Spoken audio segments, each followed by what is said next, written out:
చూసారా చికెన్ బాగా మ్యారినేట్ అయ్యింది. ఈ చికెన్ను మనం ఇప్పుడు ఈ గిన్నెలోకి మార్చుకోవాలన్నమాట. ఫస్ట్ ఏం చేద్దామంటే మనకి నూనె కానీ ఆయిల్ కానీ ఈ గిన్నె అడుగున వేసుకోవాలండి. ఈ గిన్నె చూపించాను.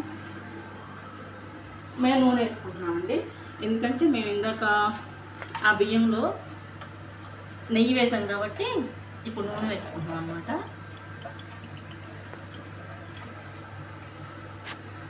ఇప్పుడు ఈ చికెన్ పీసెస్ మొత్తం మనం ఈ గిన్నె అడుగు భాగంలో సర్దుతున్నాం అన్నమాట. వేసేసి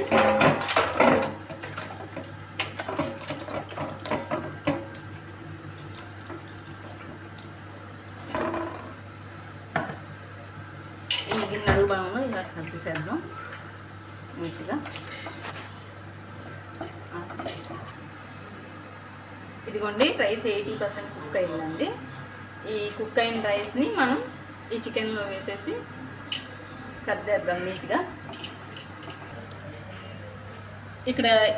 ఇక్కడ మనం యాడ్ చేసుకొని ఈ చికెన్ మనం ఇట్లా నీట్గా పెట్టాం కదండి. నీట్గా దీంట్లో సర్దేసిన తర్వాత ఈ 80% కుక్ అయిన రైస్ ఉంది కదా, దీన్ని చక్కగా మనం ఈ అన్నం మీద లేయర్స్గా వేసుకోవాలండి.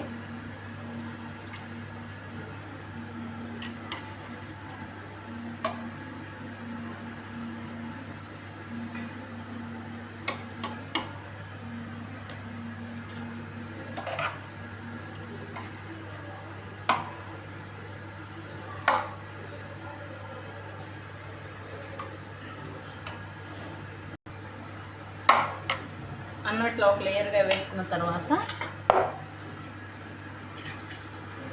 ఈ ఫ్రైడ్ ఆనియన్స్ వేసుకోవాలండి ఒక లేయరు.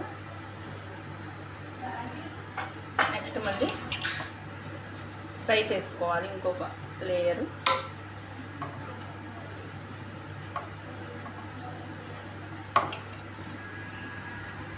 ఇది ఉండి రైస్ అంతా ఇట్లా కట్ చేసుకున్న తర్వాత దాని మీద ఫ్రైడ్ ఆనియన్స్ వేసేసాను.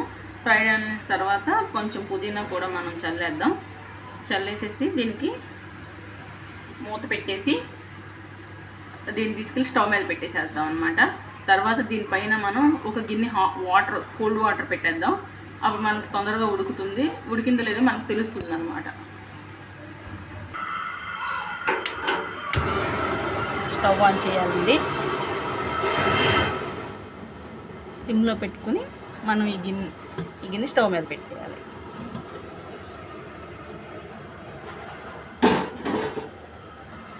ఆవిరి బయటికి పోకుండా దీనిపైన ఒక వాటర్ గిన్నె కానీ లేకపోతే దీని చుట్టూ గోధుమ పిండితో కానీ కవర్ చేసేయాలన్నమాట.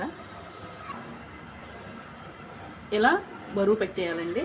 పెట్టి ప్రెషర్ అనేది బయటికి పోకుండా ఉంటుంది. అంతేకాకుండా మనకి ఈ వాటర్ హీట్ అయితే తెలుస్తుంది అనమాట. ఈ మూత తీయకుండా ఇక్కడ మనం వాటర్ హీట్ అయిందనుకో అయిపోయిందని తెలుసుకోవచ్చు. పద్దాక మూత తీసామనుకోండి తొందరగా ఉడకదు అనమాట. జేజేస్ గ్రీన్ వరల్డ్ ఛానల్ని సబ్స్క్రైబ్ చేసుకోండి, షేర్ చేయండి, లైక్ చేయండి, కామెంట్ కూడా చేయండి.